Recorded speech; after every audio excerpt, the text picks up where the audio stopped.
ক'ব বিচাৰিছোঁ Assam association Singapore যদি আপোনালোকে আমাৰ এই অনুষ্ঠানটো চাই আছে এই মুহূৰ্তত মোৰ প্ৰথম কথাটো আপোনালোকৰ ওপৰত আপোনালোক গোটেই কিজন অসমীয়া মানুহ যিমানখিনি আপোনালোকে জুবিনক লৈ গৈছিল সাগৰলৈ লৈ গৈছিল এই যে আপোনালোকে ফূৰ্তি তামাচা কৰি আছিল মই নেজানো আপোনালোক ছিংগাপুৰ আৰক্ষীৰ কবজাত আছে নে নাই শেখৰ জ্যোতি গোস্বামীয়ে কোৱা মতে জেৰা কৰাৰ পিছত যাবলৈ দিয়া হৈছে যি ধৰণে তেওঁলোক আহি আজি অসম পালেহি 19 তাৰিখৰ পৰা আজি 22 তাৰিখ পালেহি এই অসমীয়া কেইজনে যি কেইজন অসমীয়াই জুবিন গাৰ্গক ইয়টত উঠাই 19 তাৰিখে লৈ গৈছিল তালৈ আজি 4 দিন পাৰ হোৱাৰ পিছতো আপোনালোকে আনুষ্ঠানিকভাৱে এটা বিবৃতি দিয়াৰ কিয় প্ৰয়োজন বোধ কৰা নাই এতিয়ালৈকে আপোনালোকৰ এজনেও এই উপমন্যু তালুকদাৰেই হওক কোনোবা তন্ময় বোলা মানুহজনেই হওক যিমান কেইজন মানুহ আপোনালোক 12 জন মানুহ সেদিনাখন আছিল জুবিন গাৰ্গৰ লগত আপোনালোকৰ কিয় সেই সাহস হোৱা নাই কিয় আপোনালোকে কোৱাৰ প্ৰয়োজন বোধ কৰা নাই যে ঘটনাটো আছিল এনেকুৱা অসমত আপোনালোকে অনাহক বিতৰ্ক নকৰিব বা আপোনালোকৰ সন্দেহ আশংকা যিবিলাক হৈছে এইবিলাক ভুৱা মিছা জুবিন গাৰ্গ আসলতে তেনেকুৱা একো হোৱা নাছিল আজি 4 দিন হ'ল আপোনালোকৰ কি সেই দায়িত্ববোধ নাই প্ৰত্যেক গৰাকী আপোনালোক অসমীয়া সুশিক্ষিত উচ্চ শিক্ষিত আৰু মই ভাবো স্বাভিমানী অসমীয়া সংস্কৃতিবান অসমীয়া আপোনালোকৰ এই দায়িত্বৰ কৰ্তব্যবোধ যদি নাই তেনেহলে আপোনালোকক অসমৰ মানুহে ভাবিব আপোনালোক অকল ফূৰ্তি তামাচা কৰি মদ খাই পেলাই মাতলামি কৰি ভাল পোৱা মানুহ সেই কথাটো হোৱা অনুচিত হেতু হ'ব নালাগে আপোনালোকে অন্তত এই সময়ত অসমৰ মানুহক আশ্বস্ত কৰিব পৰাকৈ আপোনালোক যি 12 জনে খেদিনাখন জুবিন গাৰ্গক সংগ দি পেলাই লৈ গৈছিল সেই দ্বীপটোলৈ আপোনালোকে লৈ যোৱাৰ কাৰণে আজি জুবিন গাৰ্গৰ এই অৱস্থা এটা কথা সঁচা জন্ম মৃত্যু বিবাহ ভগৱানে নিয়ন্ত্ৰণ কৰে জুবিনৰ মৃত্যু আছিল ছিংগাপুৰত তেনেকৈ মৰিবলগীয়া আছিল মৰিছে হয়তো বহুতে সেইটো কথাই ক'ব কিন্তু যিটো পৰিবেশৰ সূচনা হৈছে এয়া মৃত্যু অনাকাংক্ষিত মৃত্যু এয়া মৃত্যু সন্দেহজনক মৃত্যু কিছুমান মৃত্যুৰ পিছত মানুহে আসল ৰহস্যটো জানিব বিচাৰে মাইকেল জেকসন 150 বছৰ জীয়াই থাকিব বিচাৰিছিল 50 বছৰ জীয়াই আছিল মাইকেল জেকসনৰ মৃত্যুৰ পিছত গোটেই পৃথিৱীয়ে জানিব বিচাৰিছিল যে মাইকেল জেকসনৰ কেনেকৈ মৃত্যু হৈছিল জুবিন গাৰ্গৰ মৃত্যুক লৈ কোটি কোটি মানুহৰ মনত একেই প্ৰশ্ন হৈছে সঁচাকৈ পানীত ডুবি তেওঁ সেই অসুখৰ বলি হৈ মৃত্যু হৈছিল নে কোনোবাই কিবা ষড়যন্ত্ৰ কৰিছে কোনোবাই বিষ খুৱাইছে নে কোনোবাই আন কিবা আগদিনাখনে তেওঁক এসোপামান মদ খুৱাই পেলাই কিবা নঘটাবলগীয়া ঘটনা এটা ঘটাই দিলে জুবিন গাৰ্গে কিছুমান দৃঢ় পদক্ষেপ লৈ আছিল কাকো কেয়াৰ কৰা নাছিল চৰকাৰ বিৰোধী এটা স্থিতি লৈছিল মাজে মাজে আৰু চৰকাৰৰ ভালটো কেতিয়াবা ভাল বুলিও কৈছিল সেই মানুহজনক তেনেকৈ তাত মৃত্যুৰ মুখত পেলোৱাত মৃত্যুৰ গহ্বৰলৈ লৈ যোৱাত আপোনালোকৰ নামবিলাক এটা ইয়াত উচ্চাৰিত হৈছে যে আপোনালোকে লৈ গৈছিল গতিকে আপোনালোকৰ কি দায়িত্ব নাই এতিয়ালৈকে আপোনালোকে এটা বিবৃতি দিয়াৰ প্ৰয়োজন বোধ কৰা নাই যদি আপোনালোক আৰক্ষীৰ কবজাত আছে সেয়া আমি নাজানো আমি আপোনালোকক যোগাযোগ কৰিবলৈ চেষ্টা কৰিছো কিন্তু পৰা নাই আৰু পৰা নাই কাৰণেই এনেকৈ আজি টেলিভিছনৰ যোগেদি আপোনালোকক এই কথাখিনি ক'ব বিচাৰিছো যি 12 জন লোক গৈছিল আপোনালোকৰ লগত একো ব্যক্তিগত আক্ৰোশ নাই শত্ৰুতা নাই কোনো আপোনালোক আমাৰ শত্ৰু নহয় কিন্তু আপোনালোকৰ যেটো ভূমিকা এই ভূমিকাটোক লৈ অসমীয়া হিচাপে লাজ পাইছে আজি অসমৰ লাখ লাখ কোটি কোটি জনতাই মৌন হৈ আছে আপোনালোক মুখত চেলুটেপ লগাই আছে কিয় আপোনালোকৰ সৎ সাহসৰ অভাৱ ঘটিছে কি হৈছিল কিয় আপোনালোকে কোৱা নাই এতিয়ালৈকে কিয় প্ৰয়োজন বোধ কৰা নাই নে জুবিনক লৈ পেলাই অকল সেলফি উঠিবলৈকে আপোনালোক সাগৰত খাতুৰি এটা নিজৰ জহুৱা যেটো মানসিকতা সেইখিনিক লৈ আপোনালোক ব্যস্ত আছিল এটা ভিডিঅ' প্ৰথমে দিছে এতিয়া দ্বিতীয়টো ভিডিঅ' দিছে যিগৰাকীয়ে ভিডিঅ' কৰিছিল আপোনাৰ প্ৰতি অনুৰোধ আপুনি ওলাই আহক ওলাই আহি আপুনি কওক আপুনি এই ভিডিঅ' কৰিছিল আৰু সমস্ত ভিডিঅ' আপুনি অসমৰ জনসাধাৰণক দেখুৱাওক কিস্তিকৈ ভিডিঅ' দিয়া এই প্ৰক্ৰিয়াটো বন্ধ কৰক যিখিনি আছিল সম্পূৰ্ণ দেখুৱাওক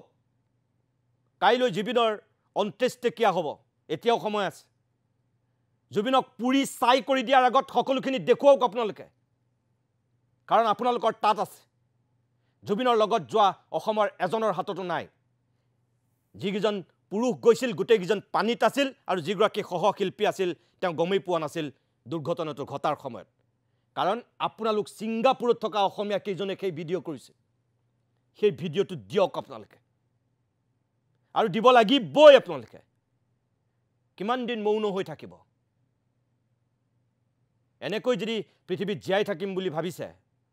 ভগৱানেও আপোনালোকক ক্ষমা নকৰিব 2 নম্বৰ আমাৰ প্ৰশ্নটো হৈছে দ্বিতীয়তে জুবিন গাৰ্গৰ মেনেজাৰ সিদ্ধাৰ্থ শৰ্মাৰ প্ৰতি ইতিমধ্যেই সিদ্ধাৰ্থ শৰ্মাক লৈ বিভিন্ন ধৰণৰ প্ৰশ্নৰ অৱতাৰণা হৈছে সিদ্ধাৰ্থ শৰ্মা আপুনি য'তেই আছে কাইলৈ জুবিন গাৰ্গৰ অন্ত্যেষ্টিক্ৰিয়া আপুনি বছৰৰ পিছত বছৰ ধৰি মেনেজাৰৰ দায়িত্বত আছিল যিহেতু জুবিন গাৰ্গৰ আপোনাৰ প্ৰতি অনুৰোধ এইটোৱেই যে গৰিমা গাৰ্গ আপোনাক লৈ সামাজিক মাধ্যমত এই দুৰ্দিনটো ওলাই আহি এটা বিবৃতি দিবলগীয়া পৰিস্থিতিৰ মুখামুখি হৈছে গৰিমা গাৰ্গ যোৱা নাছিল আপুনি জুবিন গাৰ্গৰ ছাঁটোৰ দৰে লাগি লৈ গৈছিল আপোনাৰ হৈ গৰিমা গাৰ্গে আজি সামাজিক মাধ্যমত আহি লাখ লাখ অনুৰাগীক কাতৰ আহ্বান জনাবলগীয়া হৈছে অসম চৰকাৰক ক'বলগীয়া হৈছে যে জুবিনৰ অন্ত্যেষ্টিক্ৰিয়া সম্পন্ন হোৱালৈকে সিদ্ধাৰ্থক একো নকৰিব আপোনাৰ কথা গৰিমা গাৰ্গে ক'বলগীয়া হৈছে যে আগন্তুক দিনত আপোনাৰ সহযোগিতা অবিহনে জুবিনৰ সকলোখিনি কাম তেখেতে সম্পূৰ্ণ কৰিব নোৱাৰিব আপোনাক অনাহকতে সন্দেহৰ আৱৰ্তত আনিব নালাগে বুলি গৰিমা গাৰ্গে এই বুকুত এসোপামান বেদনা লৈ এই দুৰ্দিনটো বিধ্বস্ত সময়খিনিতো আহি ক'ব পাৰিছে কিয় আপুনি কিয় ক'ব পৰা নাই এতিয়ালৈকে আপোনাৰ এটা বিবৃতি কিয় নাই হস্পিটেললৈ আপুনি গৈছিল শেখৰ গোস্বামী যোৱা নাছিল অমৃতপ্ৰভা যোৱা নাছিল আপুনি গৈছিল আপোনাৰ প্ৰতি অনুৰোধ আপুনি ওলাই আহি কথাখিনি কওক চৰকাৰে তদন্ত কৰিছে আৰক্ষী আপোনাক জেৰা কৰিব আজি 19 তাৰিখৰ পৰা 22 তাৰিখ হ'ল কিয় আপুনিতো দিল্লী পাইছেহি সিদ্ধাৰ্থ শৰ্মা দিল্লীটো আপুনি অসমৰ সাংবাদিকসকলক মাতি নি আপুনি কথাখিনি কোৱাত আপত্তি ক'ত আপুনি যদি নিৰ্দোষী সেইখিনি সৎ সাহস আপুনি কিয় দেখাব পৰা নাই ইমান বছৰ জুবিন গাৰ্গৰ লগত থকাৰ পিছত আজি মাত্ৰ কেইটামান ঘণ্টা বাকি আছে জুবিনক জ্বলাই দিব জুবিন চাই হৈ যাব আপুনি কি দূৰৰ পৰা টেলিভিছনত চাই থাকিব সেই দৃশ্য আপোনাৰ বিবেকে কোৱা নাই অসমৰ মানুহে আসল সত্যটো জানক ভয় কিহৰ আশংকা ক'ত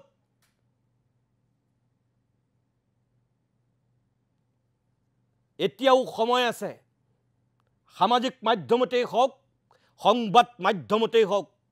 আপুনি আপোনাৰ নিজৰ স্থিতি স্পষ্ট কৰক সিদ্ধাৰ্থ শৰ্মা ডাঙৰীয়া নতুবা অসমৰ মানুহে আপোনাক কিন্তু খুদাই নেৰে আপোনাক ক্ষমা নকৰিব সময়ে আপোনাক খুদাই নেৰিব অসমৰ ৰাইজে আপোনাৰ প্ৰতি অনুৰোধ যদি অমৃতপ্ৰভাই মুখ খুলিব পাৰে যদি শেখৰ গোস্বামীয়ে মুখ খুলিব পাৰে তেনেহলে আপুনি কিয় নোৱাৰে নিজৰ স্বামীক ঘেৰুৱাৰ পিছত যদি গৰিমা গাৰ্গে আপোনাৰ হৈ আহি মানুহক হাত জোৰ কৰি পেলাই আহ্বান জনাব পাৰে আপুনি মৌন হৈ থাকিব নোৱাৰে আপুনি ক'ব লাগিবই য'তে আছে আপুনি নিজৰ স্থিতি আপুনি স্পষ্ট কৰি কওক কথাখিনি কি হৈছিল আসলতে শেখৰে কোৱা কথাখিনি সঁচা নে কৰবাত অমৃতপ্ৰভা শেখৰ হতে কোৱা কথাখিনি মিছা কওক আপোনাৰ প্ৰতি এটো আমাৰ অনুৰোধ তৃতীয় গোটেই অনুষ্ঠানটোৰ উদ্যোক্তা আছিল শ্যামকানু মহন্ত শ্যামকানু মহন্তই যোৱা এই 19 তাৰিখৰ পৰা আজিৰ দিনটোলৈকে এটা ব্যক্তিগত চেনেলত কিছু কথা কৈছিল তাৰ পাছত তেখেতে আকৌ এটা বিবৃতি দিছিল সোশ্যাল মিডিয়াৰ যোগেদি কিন্তু তাৰ পিছতো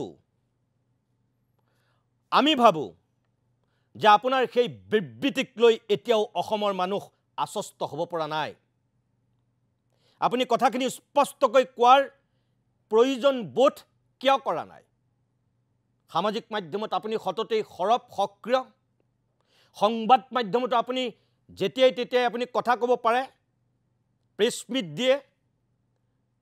আমি নাজানো আপুনি সিংগাপুৰত আছে নে আপুনি নতুন দিল্লীত আছে নে আপুনি নতুন দিল্লীৰ পৰাও মনে মনে আহি গুৱাহাটীত শিলঙত কৰবাত সোমাই আছে আমি নাজানো কিন্তু আপোনাৰ প্ৰতি অনুৰোধ যতেই নাথাকক কিয় আপুনি যেহেতু এজন সক্ৰিয় সংবাদ মাধ্যমতেই হওক সামাজিক মাধ্যমতেই হওক সেইখিনি আপোনাৰ কেপাসিটি আছে আমি ভাবো আপুনি যিখিনি কথা কৈছে জুবিন নিজে যাব বিচাৰিছিল অমুক হৈছিল তুমুক হৈছিল আকৌ আপোনাক কৈছো যে কাইলৈ জুবিন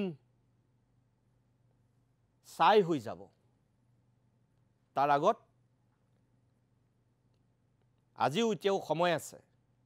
পুলিচে তদন্ত কৰিব সিবিআই হওক সিআইডি হওক যি হয় হওক সিবিআই নালাগে ইন্টাৰপল কিবা কিবি দিও জুবিনক আৰু ঘূৰাই আনিব নোৱাৰে যি জুবিন গোল জুবিন ঘূৰি নাহে হাজাৰ তদন্ত কৰিও জুবিনক আমি আকৌ সেই শাৰীৰিক অৱস্থাত ঘূৰাই নাপাওঁ ফিনিশ কিন্তু তাৰ পিছতো এই অসমৰ মানুহৰ আবেগক সন্মান জনাই কিছু দায়িত্ব পালন কৰক শ্যামকানু মহন্তৰ প্ৰতি আমাৰ হেতু শেষ আহ্বান